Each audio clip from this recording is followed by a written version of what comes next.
ఏలూరు జిల్లా నూజివీడు నియోజకవర్గంలోని ముసునూరు మండలం చింతలవల్లి గ్రామంలో శ్రీ గంగా పార్వతీ సమేత రామలింగేశ్వర స్వామివారి విగ్రహ ప్రతిష్ఠ మహోత్సవం ఘనంగా జరిగింది.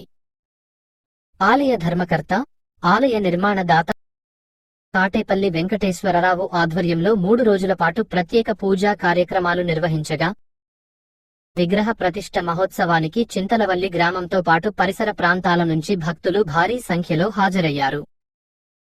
రాష్ట్ర గృహ నిర్మాణ, సమాచార శాఖ మంత్రి కొలుసు పార్థసారథి సతీ సమేతంగా స్వామివారిని దర్శించుకుని ప్రత్యేక పూజలు చేశారు.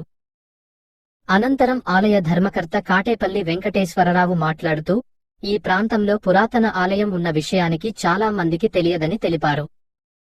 స్థానికంగా జరుగుతున్న పనుల సమయంలో ఆలయ ఆనవాళ్లు వెలుగులోకి వచ్చాయని, అనంతరం సమీపంలోని చెరువులో పురాతన శివలింగం ఉన్నట్లు గుర్తించామని చెప్పారు.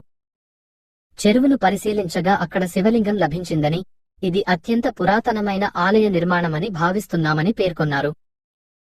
అందువల్ల ఈ ఆలయాన్ని పునర్నిర్మించి శ్రీ గంగా పార్వతీ సమేత రామలింగేశ్వర స్వామి వారి విగ్రహ ప్రతిష్ఠ కార్యక్రమాన్ని నిర్వహించడం తమ అదృష్టంగా భావిస్తున్నామన్నారు. ఆలయ నిర్మాణానికి సహకరించిన దాతలు, స్థానిక భక్తులకు పేరుపేరున కృతజ్ఞతలు తెలిపారు. విగ్రహ ప్రతిష్ఠ కార్యక్రమం అనంతరం ఆలయ ప్రాంగణంలో భారీ అన్నసమారాధన నిర్వహించగా, భక్తులు పెద్ద సంఖ్యలో పాల్గొని స్వామివారి ఆశీర్వాదాలు పొందారు.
ఓం నమ శివాయ. ముసునూరు మండలం చింతలవల్లి గ్రామం అండి. గంగా పార్వతీ సమేత రామలింగేశ్వర స్వామి చాలా విశిష్టత కలిగినటువంటిది. ఇది చాలా పురాతనమైన శివలింగం అండి. మనకి శివాలయం పునర్నిర్మించాలనే సంకల్పంతో మనం చూసుకున్నప్పుడు మాకు దగ్గర ఉన్న గ్రామంలో చాలా పురాతనమైన బ్రహ్మసూత్రమైన శివలింగం మనకి చెరువులో లభించడం దొరికిందండి. ఆ దొరికిన సందర్భంగా మేము గ్రామస్తుల సహకారంతో దీన్ని ముందుకు తీసుకెళ్లాలనుకుని ఈ దేవాలయం నిర్మించడం జరిగిందండి. ఈ దేవాలయ విశిష్టత, స్వామివారి విశిష్టత సభ్యు గారు చెప్తారు. స్మృతి పురాణానాం ఆలయం కరుణాలయం నమామి భగవత్పాదం శంకరం లోకశంకరం శంకరం శంకరాచార్యం కేశవం బాదరాయణం శూద్రభాష్యకృతం వందే భగవంతో పునః పునః.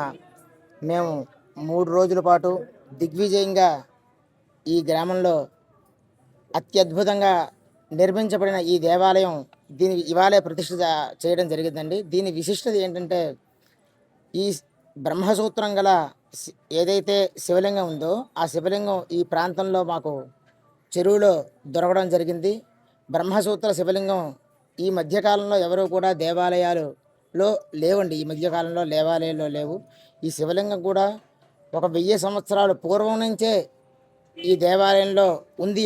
కానీ ఈ గ్రామస్తులు ఎవరికీ కూడా ఈ శివలింగం ఇక్కడ ఉందని కానీ, లేదు ఇక్కడ ఒక దేవాలయం ఉందని కూడా ఈ గ్రామంలో ఎవరికీ తెలియదండి. అయితే ఎలాగ తెలిసింది అంటే, ఈ ప్రాంతంగా రిలయన్స్ అనే కంపెనీతో ఏదో వైర్లు ఇటువైపు దారి మళ్లిస్తూ కొంచెం పొక్కలేంటతో తీయడం, జేసీపీతో తీయడం జరిగింది.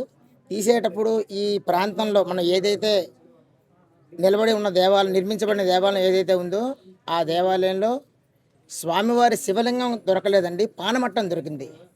ఆ పానమట్టం చూసేసరికి ఇక్కడ ఏదైనా దేవాలయం ఉందేమో అని ఈ చుట్టుపక్కల గ్రామస్తులు, అంటే వీళ్ళు ఉండే పిల్లలందరూ కూడా తల్లిదండ్రులకు అడగడం జరిగింది. వాళ్ళ తాతలకు కూడా అడగడం జరిగింది. ఈ ప్రాంతంలో దేవాలయం ఉంది అని ఎప్పుడు వినడమే కానీ మేము ఎప్పుడు చూడలేదని కూడా జరిగింది. అలా వెతుకుతునే కాలంలో కొంతమంది పెద్దవారు ఎవరైతే ఉన్నారో దేవాలయం ఉందని తెలుసు కానీ ఈ దగ్గరలో ఉండే శివాలయంలో ఇందులో నిర్మించబడి అర్చకత్వం చేసే అర్చకుడు పడేసి వెళ్ళిపోయారు అని ఒక పూర్వం కథలుగా చెప్పుకునేవారు. ఒక్కసారి చెరువులో కూడా లింగం దొరుకుతుందేమో ప్రయత్నం చేద్దాం అని జేసీబీలు తీసుకొచ్చి తవ్వడం జరిగిందండి. ఈ తవ్వే ప్రాంతంలో మనకి శివలింగం కూడా ఒక 3 సార్లు తవ్వేసరికి శివలింగం ఎప్పుడైనా కూడా పడుకొని రావడం జరుగుతుంది.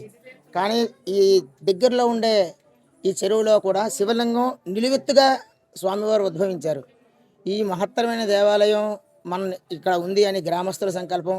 మా కేవీ రావు గారు కూడా దృఢమైన సంకల్పంతో సంకల్పించి ఈ దేవాలయం 10 మందికి తెలియాలి. ఎందుకంటే ఈ శివలింగం కూడా ఈనాటిది కాదు, ఎప్పుడో పూర్వం ఒక 1000 సంవత్సరాల నుంచే ఇక్కడ దేవాలయం ఉంది. అందరికీ కూడా ఈ స్వామివారి అనుగ్రహం కలగాలని మా పరమేశ్వరుడు మా వెంకటేశ్వరరావు గారి ద్వారా నిర్మించడం జరిగింది.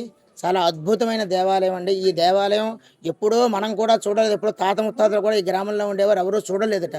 అలాంటి బ్రహ్మసూత్రం గల దేవాలయం దర్శించుకోవడం వల్ల ఏదో జన్మలో చేసిన పుణ్యఫలం వల్లే మనందరం కూడా ఇక్కడికి చేరుకొని స్వామివారిని దర్శించుకోవడం జరుగుతుందండి. నమస్కారం.